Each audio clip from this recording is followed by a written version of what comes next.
কি রকম বেকুব পেয়েছে আমাদের দেখিস।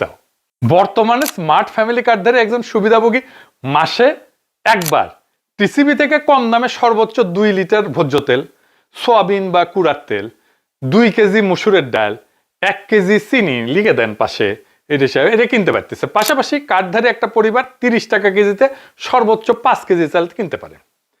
আর গত নভেম্বর থেকে টিসিবির পণ্য তালিকায় যুক্ত হয়েছে আরো কিছু জিনিস, কিন্তু ইন্টারেস্টিং। চা যুক্ত হয়েছে, লবণ যুক্ত হয়েছে, ডিটারজেন্ট যুক্ত হয়েছে এবং 2 ধরনের সাবান যুক্ত হয়েছে। এবং অন্যান্য সময় যদি পণ্যের দাম বাড়ে সেগুলো এই তালিকায় যুক্ত করা হয়, বুঝছাও। যেমন দাম বৃদ্ধি পাওয়া আগে কিন্তু পেঁয়াজ, আলু কিংবা গত রমজানে খেজুরও বিক্রি করা হয়েছে এই টিসিবি থেকে।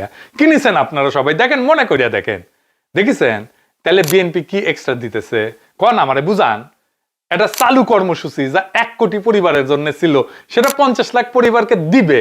মানে এই টিসিবির পণ্যই তো দিবে নাকি অন্য কিছু দিবে?